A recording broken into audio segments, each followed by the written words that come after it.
पहली विधि की तरह से ही दूसरी विधि भी आपकी इंपॉर्टेंट है, आसानी से समझ में आएगी। थोड़ी सी लंबी इक्वेशंस है ना, बट आई एम 100% श्योर अगर आपका बोर्ड पर ध्यान होगा, थोड़ा सा कंसंट्रेशन होगा, तो यू विल डेफिनेटली अंडरस्टैंड। ठीक है, तो कम टू द बोर्ड। एल्कोहलों के विरजन की अब दूसरी विधि की बात करता हूं। अभिक्रिया एल्कीनों से ही है, लेकिन अब की बार हमें एल्कीनों का हाइड्रोबोरॉन और ऑक्सीकरण दोनों करना है। मींस एल्कीनों की पहले तो हाइड्रोबोरान से अभिक्रिया कराइए और जो भी संभावित यौगिक आपको प्राप्त हो, ठीक है, उसका ऑक्सीकरण कर दीजिएगा। तो इट्स वेरी सिंपल, देखते हैं। फर्स्ट ऑफ ऑल हाइड्रोबोरान का सूत्र क्या होता है? हाइड्रोबोरान इसको बोलते हैं B2H6। नाम से पता चल रहा है कि इसमें हाइड्रोजन है और बोरॉन है, तो इसका फार्मूला होगा B2H6, या कहीं कहीं पर इसको आप BH3 का होल ट्वाइस भी लिखा हुआ देख सकते हैं, या मैं आप लोगों की सुविधा के लिए रिएक्शंस को आसान बनाने के लिए इसको ऐसे लिख रहा हूं HBH2 का होल ट्वाइस। तो ये हाइड्रोबोरान का सूत्र हुआ। मैं आपकी सुविधा के लिए इस फॉर्मूले का यहां पर प्रयोग करूंगा। और जैसे मैंने पहले बताया था कि पहली रासायनिक अभिक्रिया मार्कोनिकॉफ के नियम पर आधारित है, ये जो दूसरी वाली केमिकल इक्वेशन है ये एंटी मार्कोनिकॉफ रूल पर आधारित है, यानी उसका जस्ट अपोजिट। वहां हमने क्या किया था, हाइड्रोजन को द्विबंध से जुड़े उस कार्बन पर जोड़ा था जिस पर हाइड्रोजन परमाणुओं की संख्या पहले से अधिक थी। ठीक, यहां इसका ठीक उल्टा हमें करना है। अब की बार हाइड्रोजन एंटी मार्कोनिकॉफ में वहां पर जोड़ते हैं जहां पर हाइड्रोजन परमाणु की संख्या पहले से कम हो। तो फिर वही मैं एक असममित एल्कीन का ही एग्जांपल लेकर के चलता हूं। मेरे पास असममित एल्कीन के एग्जांपल में प्रोपीन थी, CH3 CH double bond CH2, क्या नाम था इसका? प्रोपीन। और इसका हाइड्रोबोरॉन कराना है, यानी HBH2 का होल ट्वाइस, इसके साथ रासायनिक अभिक्रिया करानी है। तो एंटी मार्कोनिकॉफ के नियम के अनुसार हाइड्रोजन उस कार्बन पर जाकर जुड़ेगी जिस पर हाइड्रोजन परमाणुओं की संख्या पहले से कम होगी। क्लियर? तो यौगिक जो हमें प्राप्त होगा वो होगा CH3 CH, बॉन्ड कम हो जाएगा, CH2 हाइड्रोजन यहां पर जुड़ेगी और BH2 यहां पर जुड़ जाएगा।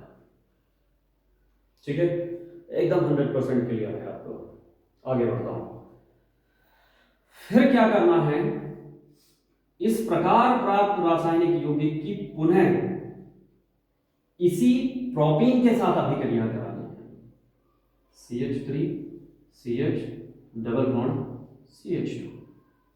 जरा थोड़ा सा कॉन्सेंट्रेट करके देखिएगा। अब मेरे पास ये BH2 है, जैसे मैंने BH3 को डिवाइड किया था, अब की बार मैं BH2 को डिवाइड करके लिख रहा हूं कैसे? HBH। अब इस HBH में से H तो जोड़ूंगा इस कार्बन पर एंटी मार्कोनिकॉफ के नियम के अनुसार, और BH जोड़ूंगा दूसरे कार्बन पर। क्लियर? अब ये बन क्या गया? CH3, H जुड़ा तो CH2 और CH2 और BH। क्लियर? अब CH3 CH2 CH2, देखिए एक CH3 CH2 और CH2 दो हो गए ना, तो इसलिए यहां पर क्या प्राप्त हुए? CH3 CH2 CH2 का होल ट्वाइस और BH। क्लियर है? ये जो यौगिक प्राप्त हुआ इसकी पुनः एल्कीन के साथ अभिक्रिया करानी, CH3 CH double bond CH2। Same आपकी बात शेष क्या है? BH। BH को मैं कैसे लिख दूं? HB। हाइड्रोजन पुनः यहां पर कम वाले कार्बन पर। ठीक, तो दो तो ये थे, एक तीसरा ये आकर के जुड़ गया, तो यौगिक क्या प्राप्त हुआ, CH3 CH2 CH2 का होल थ्राइस और B।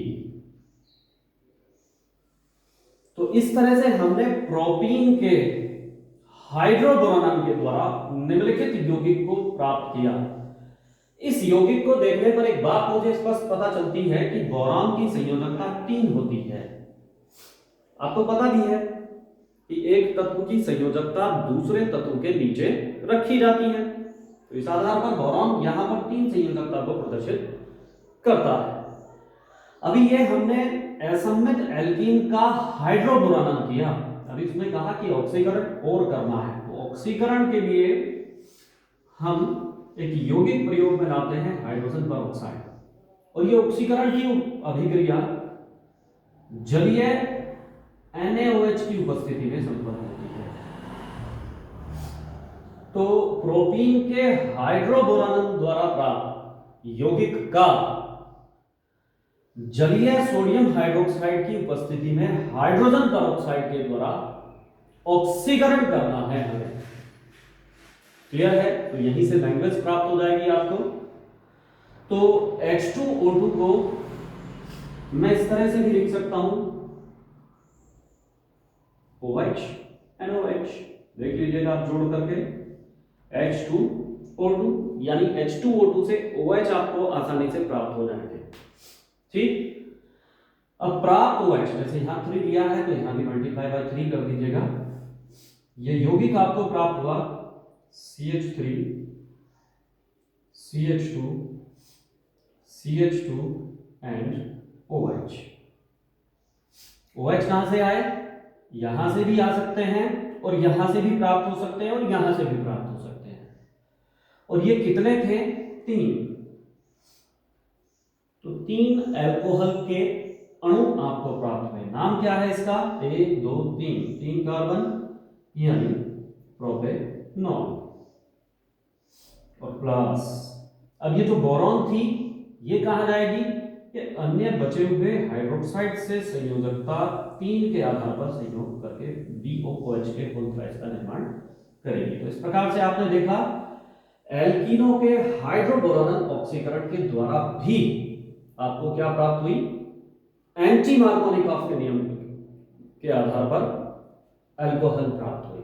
तो यहां हमने 2 इक्वेशन डिस्कस की। पहली एल्कीन की मार्कोनिकॉफ नियम पर आधारित अम्ल उत्प्रेरित जलयोजन, ठीक है, और दूसरी एंटी मार्कोनिकॉफ नियम पर आधारित एल्कीनों की हाइड्रोबोरॉन ऑक्सीकरण अभिक्रिया। सो स्टूडेंट्स, एक बात मैं यहां आपसे कहना चाहूंगा कि जो इक्वेशंस होती हैं, जो रासायनिक समीकरण होती है, ये मात्र देखने मात्र से या सुनने मात्र से आपकी अच्छे प्रकार से प्रिपेयर्ड नहीं होगी। इसके लिए जरूरी है कि आप एक समीकरण को कम से कम 3 से 4 बार अपने रफ नोटबुक में, अपने रफ रजिस्टर के अंदर अच्छे से लिख लिख करके प्रैक्टिस करें। जितनी प्रैक्टिस आप केमिकल इक्वेशंस की आप करेंगे उतनी वो आपको अच्छे प्रकार से तैयार होंगी। क्लियर है? ठीक है।